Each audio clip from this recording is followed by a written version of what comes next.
सीधे राज्यसभा का रुख करना पड़ेगा माफी के साथ। इस समय जेपी नड्डा वहां पर बोल रहे हैं, उनको सुनते हैं, उसके बाद चर्चा में वापस लौटेंगे। इसके समर्थन में खड़े हुए हैं और मुझे पूरी उम्मीद है कि सदन भी इस बिल का समर्थन करेगा।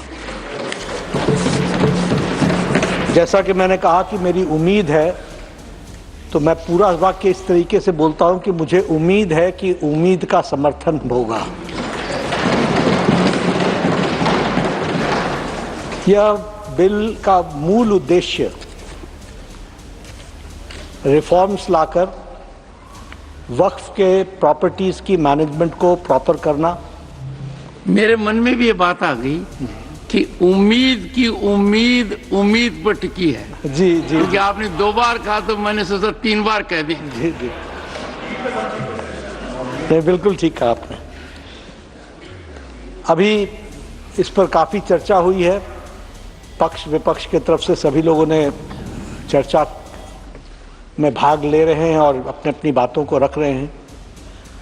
कुछ बातें इस प्रकार से ध्वनि उसकी आती है जैसे कि सरकार, भारत सरकार आदरणीय मोदी जी के नेतृत्व में इस वक्फ बिल, इस उम्मीद को जो लेकर के आई है, वो कहीं बुलडोज कर रही है। ये ध्वनि देने की कोशिश हो रही है। मैं इसको सबसे पहले एक जिम्मेवार राजनीतिक दल के राष्ट्रीय अध्यक्ष के रूप में इस ध्वनि को समाप्त करके, इस नैरेटिव को जो बनाया जा रहा है उसका पुरजोर विरोध करता हूं और आपके माध्यम से, इस सदन के माध्यम से देश की जनता को यह बताना चाहता हूं कि प्रधानमंत्री मोदी जी के नेतृत्व में चलने वाली सरकार पूरी तरीके से डेमोक्रेटिक नॉर्म्स को फॉलो करके आगे बढ़ रही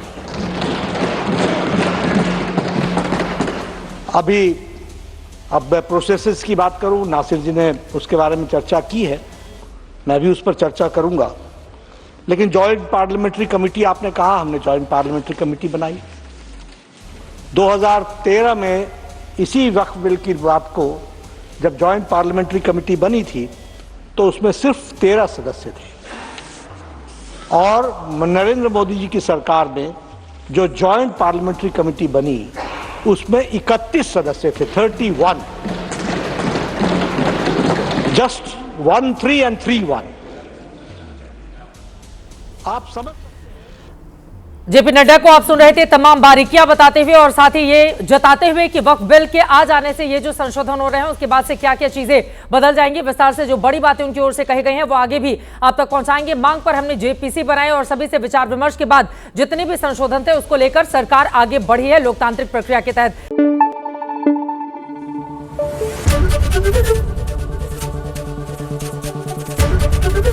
एबीपी न्यूज आपको रखे आगे।